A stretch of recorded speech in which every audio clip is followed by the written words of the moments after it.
तो नमस्कार दोस्तों, मेरा नाम है विजय और आप देख रहे हैं आपका अपना YouTube channel C Radhe study centre. तो दोस्तों, यदि आप बीएससी थर्ड ईयर के स्टूडेंट हैं और आपके यहाँ सब्जेक्ट में group B instrumental technique in chemistry वाला सब्जेक्ट है, तो उसके हम मोस्ट इंपॉर्टेंट एमसीक्यू देखने वाले हैं। तो चलिए समय को नष्ट न करते वीडियो को स्टार्ट करते हैं।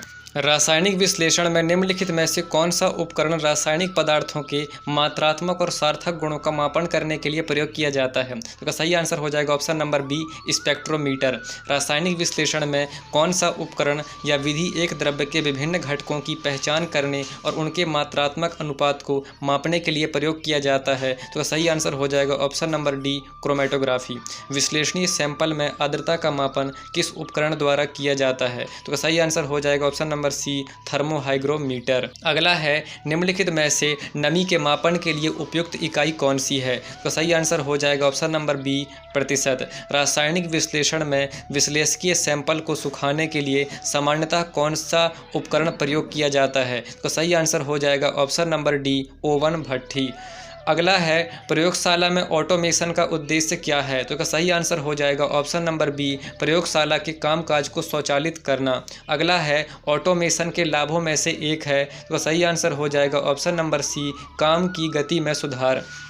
अगला है, रासायनिक विश्लेषण में उपकरणों के किस प्रकार का उपयोग किया जाता है? तो सही आंसर हो जाएगा ऑप्शन नंबर ए, यांत्रिकी विधियां।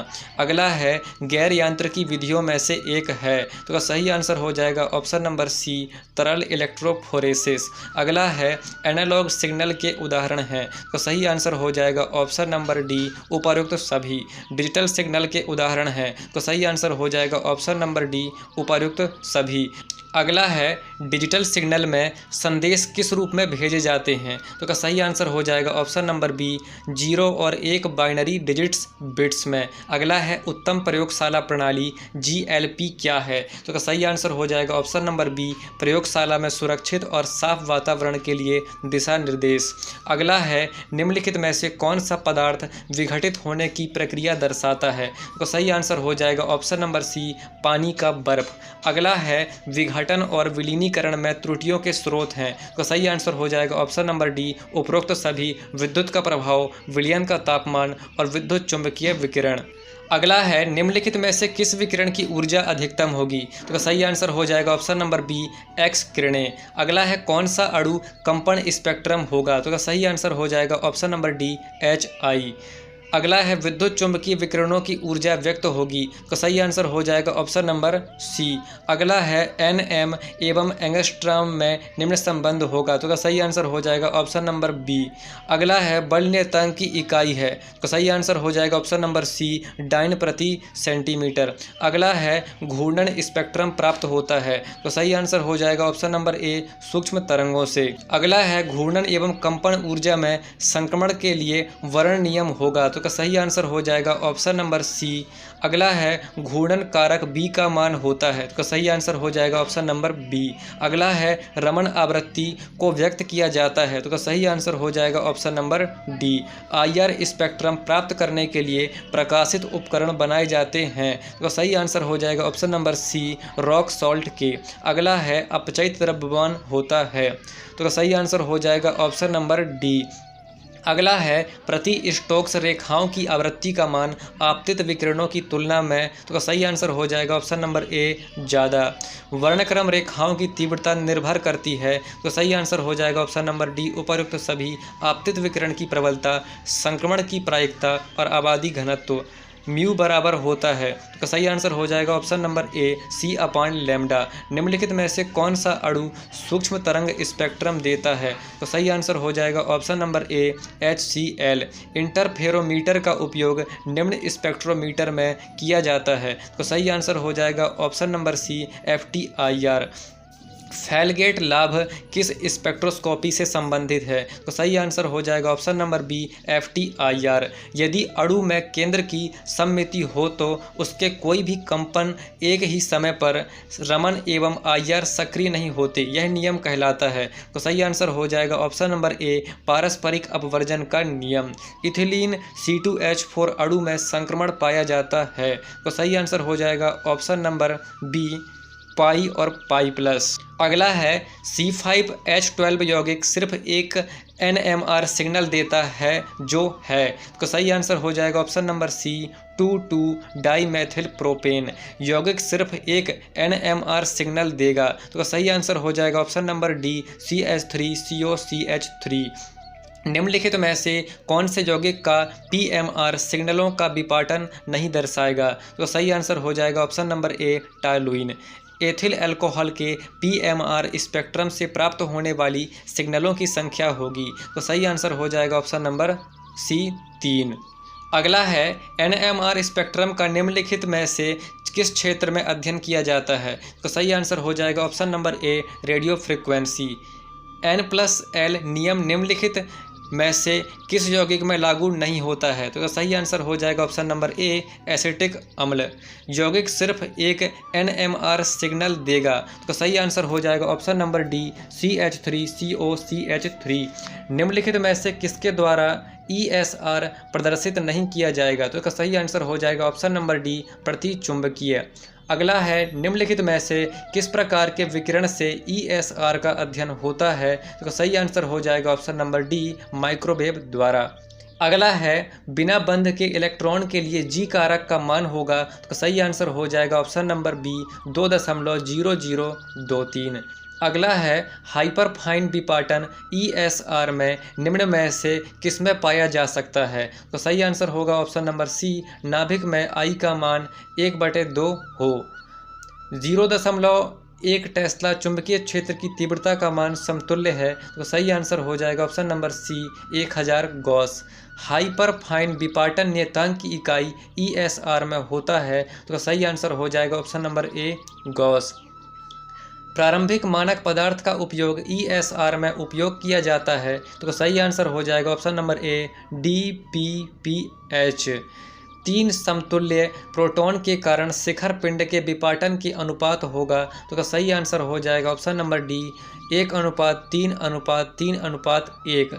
ऑपरेटिंग कारक आवृत्ति के वृद्धि से हाइपरफाइन विपाटन नियतांक का मान क्या होगा, तो सही आंसर हो जाएगा ऑप्शन नंबर सी स्थिर रहेगा। अगला है N15 परमाणु में इलेक्ट्रॉन के कारण विपाटन से ESR में कितने स्पेक्ट्रा के रेखा उत्पन्न होंगे, तो सही आंसर हो जाएगा ऑप्शन नंबर बी 3। 2 समतुल्य प्रोटॉन के कारण शिखर में विपाटन के समतुल्य होगा, नहीं शिखर में विपाटन के अनुपात होगा, तो सही आंसर हो जाएगा ऑप्शन नंबर बी 3। ESR में प्रयुक्त क्लास्ट्रॉन में आवृत्ति का परास निम्न है, तो सही आंसर हो जाएगा ऑप्शन नंबर डी 1000 से 20,000 मेगाहर्ट्ज।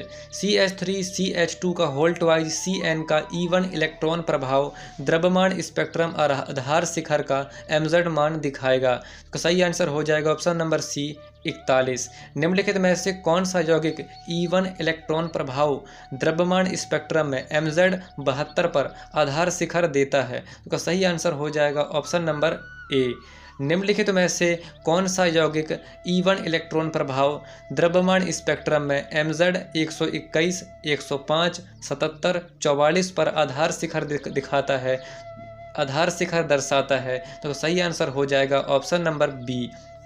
एक यौगिक MZ 84 पर M+ दर्शाता है और इसकी आधार शिखर 56 है। 1H NMR में यह केवल एक सिग्नल 1.4 ppm दर्शाता है तथा 13C NMR में एक सिग्नल 35 ppm पर दर्शाता है यौगिक है, तो सही आंसर हो जाएगा ऑप्शन नंबर ए साइक्लोब्यूटेन 1,3-डाईओन। द्रव्यमान स्पेक्ट्रोमीटर किनके द्वारा आविष्कार किया गया था, तो सही आंसर हो जाएगा option number B J.J. Thomson. द्रव्यमान स्पेक्ट्रा का अध्ययन पदार्थों के किन अवस्था पर किया जाता है, तो सही आंसर हो जाएगा option number C gas. Acetone CH3CO CH3 अणु में कितने सिग्नल होंगे, तो सही आंसर हो जाएगा ऑप्शन नंबर सी 1। अगला है परमाणु अवशोषण स्पेक्ट्रोस्कोपी के खोखले कैथोड लैंप में कैथोड से बना लैंप मतलब कैथोड से बना लेपित होता है, तो सही आंसर हो जाएगा ऑप्शन नंबर डी रुचि के विश्लेषण तत्व के समान। अगला है परमाणु उत्सर्जन स्पेक्ट्रोस्कोपी में लौ के रूप में कार्य करती है। तो सही आंसर हो जाएगा ऑप्शन नंबर डी, आयनीकरण का स्रोत। परमाणु अवशोषण स्पेक्ट्रोस्कोपी में सर्वाधिक तीव्रता से अवशोषित प्रकाश को कहा जाता है। तो सही आंसर हो जाएगा ऑप्शन नंबर ए, अनुनाद रेखा। परमाणु स्पेक्ट्रोस्कोपी में किस प्रकार के विश्लेषण के लिए नाइट्रोजन की लौ के ऊपर प्रवाहित करने की अनुमति दी जाती है? तो सही आंसर हो जाएगा ऑप्शन नंबर सी, वायुमंडलीय ऑक्सीजन को बाहर करने के लिए। परमाणु उत्सर्जन स्पेक्ट्रोस्कोपी में वर्णक्रमीय रेखा का चौड़ीकरण किसके कारण हो सकता है? तो सही आंसर हो जाएगा ऑप्शन नंबर ए, कंपनात्मक परिवर्तन। परमाणु उत्सर्जन स्पेक्ट्रोस्कोपी में रोकथाम के लिए रिलीजिंग एजेंटों का उपयोग किया जाता है। तो सही आंसर हो जाएगा ऑप्शन नंबर बी, आयनिक व्यतिकरण।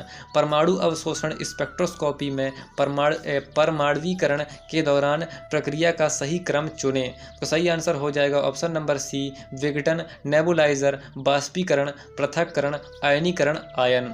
परमाणु अवशोषण स्पेक्ट्रोस्कोपी में खोखला कैथोड लैंप होता है, वह किससे भरा होता है? तो सही आंसर हो जाएगा ऑप्शन नंबर ए, वायु गैस से।